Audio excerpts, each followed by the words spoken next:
Fresh gear cables are crucial to making your bike feel brand new.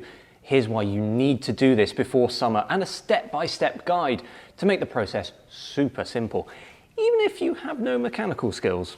I like the way you look at me there. I'm not Very saying rude. anything. Right, while electronic gears and hydraulic disc brakes are state of the art these days, most people are still loving their rim brake bikes and their mechanical shifters, like me on my Merida here. And rightly so, because they're still brilliant. Well, they are, as long as you look after them.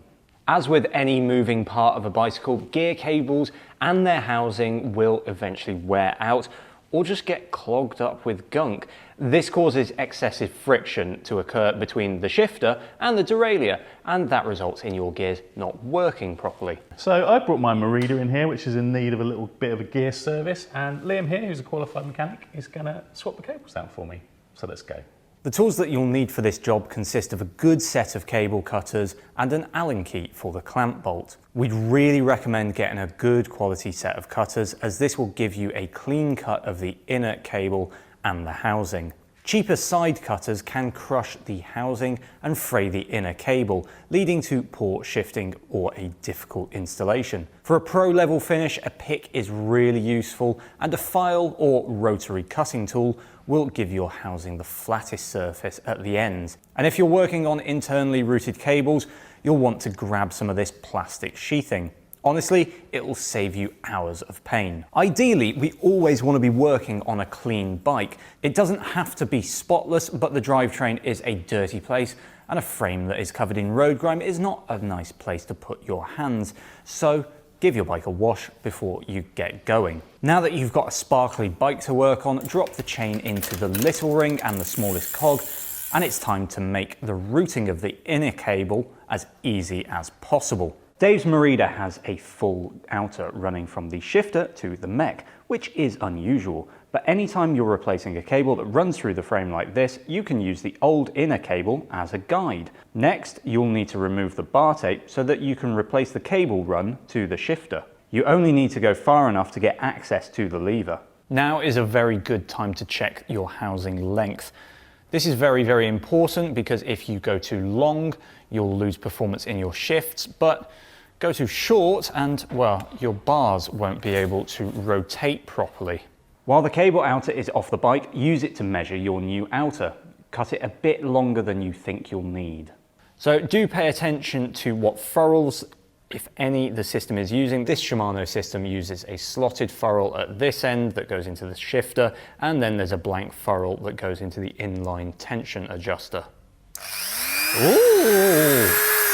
So to get the maximum performance from your gear cables, this is a pro tip. You really need to flatten off the ends of your cable housing. This won't just give you the best shifting performance, it will actually make your gears last for longer, as the housing will sit perfectly flush against the stop.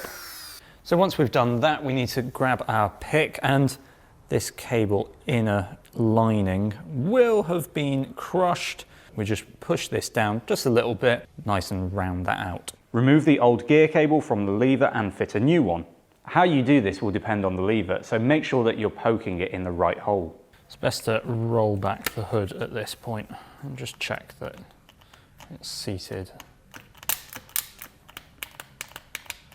Now we need to install the furrows that were on the old cables, or if you've got new ones, put the new ones on.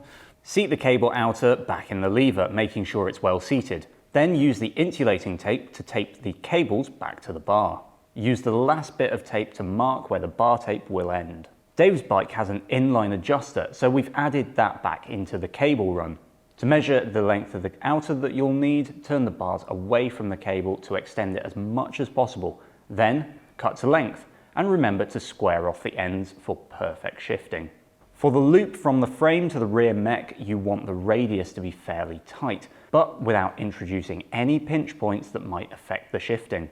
Once you've finished the cable run for the rear mech, you can move to the front. Cut the cable below the mech to make it easier to remove the old cable from the bike. The squashed and frayed end in the shifter can get caught as you pull it through. This Merida uses removable plates to make inner cable routing a bit easier, which is quite common. You can use some of the cable liner we mentioned earlier to follow the shift cable back through the frame. This will make it easier when it comes to recabling. Once you've pulled the cable from the frame, you can unwrap the bars to the shifter like before. As you can see here, this cable has actually kinked, and this is going to seriously affect the performance of your shifting. So if you've got any of these, they really are worth changing. The process for replacing the cable and the outer at the lever are the same.